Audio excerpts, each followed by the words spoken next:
I think one little thing on top of the mountain. Yes. It's possible. Done. Go into it like this. They're not possible. Otherwise, they could have had a roof here and had something on top of the roof, which people don't approach. That is the eighth dimension. If you put up the eighth dimension, this is like a complete process. Most probably it's either in these columns or right on top of the mountain.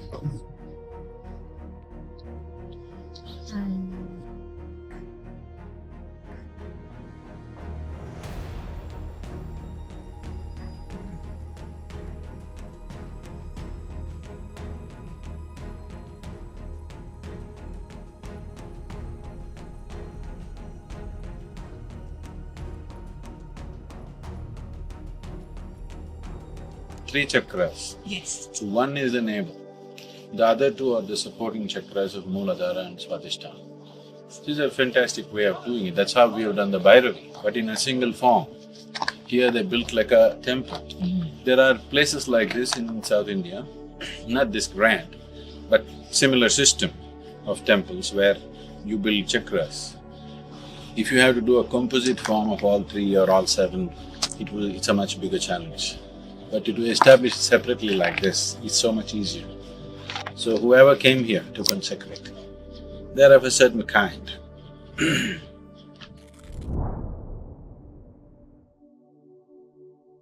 So we were just walking through and there in the garden I found about 4 feet 9 inches kind of linga, properly created linga, an ellipsoid stone. When we looked at the history and things like that, they said this is almost 4,700 years old.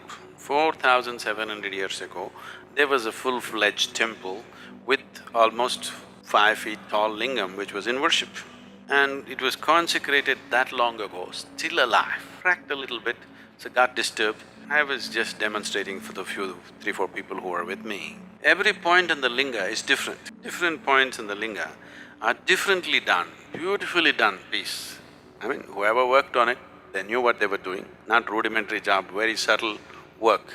I felt this and then because they had to see, we put the Rudraksh and showed them how at different places, how the linga behaves differently. This work has been done in the past plenty. When my way or no way attitude came, these things were all razed to the ground in many ways.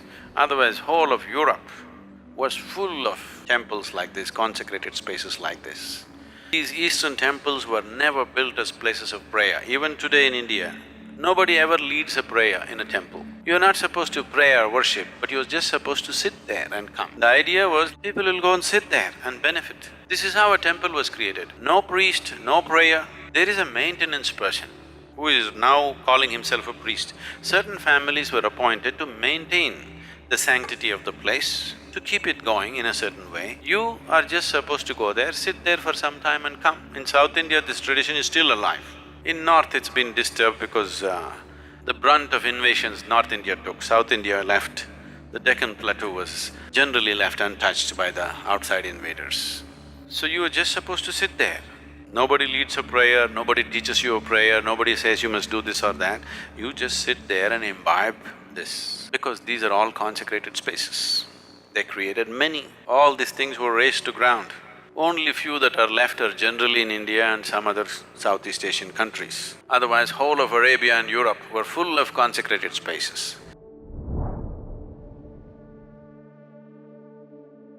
So if you look at this whole setup, the geological setup around it, you see what is called as a conglomerate of mass, which is like concrete, which has all pebbles molded into some molten earth. So something happened there which created temperatures between 800 to 1100 degrees centigrade, which melted the soil, but which did not melt the rocks. If a volcano happens, rocks melt because the temperatures go up to 3000 degrees centigrade. If a meteorite lands, temperatures hit 4000 to 6000 degrees centigrade, so everything melts. These are the two phenomena we know which generally create that kind of temperature. Or if the tectonic plates move, which has definitely happened in the area. If they happen, then also temperatures could raise because of the friction and things could melt. So soil melted and the rock did not melt. That's why you see all those mountains like concrete standing up with all pebbles sticking all over the place. All the mountains around when you're walking are like concrete mountains.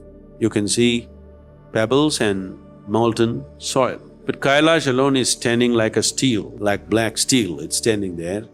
And last time we sent people right up to the core to get some rocks from the mountain itself. We have them with us. We see that it's energy-wise, it's reverberating in a big way, but we do not know the geological composition of this. Is it a meteorite or is it a certain rising that happened from the earth itself? We do not know that exactly. Geologically, they say it's a certain rising. If it's because of tectonic movement, it should have been of one kind. Like you find the Indian Himalayas, it's of one kind, it has peaks, but it's of one kind. So Shiva and other yogis chose this place because this was a good place. That could be the most sensible explanation. Or there could be some other crazy happening because there's a crazy lake next door, so there could be some possible craziness out there in its making. Or it could be just a natural geological happening. Both are possible. We need a scientific assessment of this, which we haven't found yet. Story-wise, Shiva is always sitting at the peak of Kailash, Parvati sitting on his lap. You need to understand this. This is a story which is trying to narrate a certain dimension of life. How life is made, that's how the story is. The science of life expressed in a story form, a dialectical expression of life. He is sitting on this peak constantly, unless he goes to his original Kailash. Sometimes he goes away, only then he is missing, otherwise he's always sitting there. So Kailash is his original abode. This is his visiting Kailash.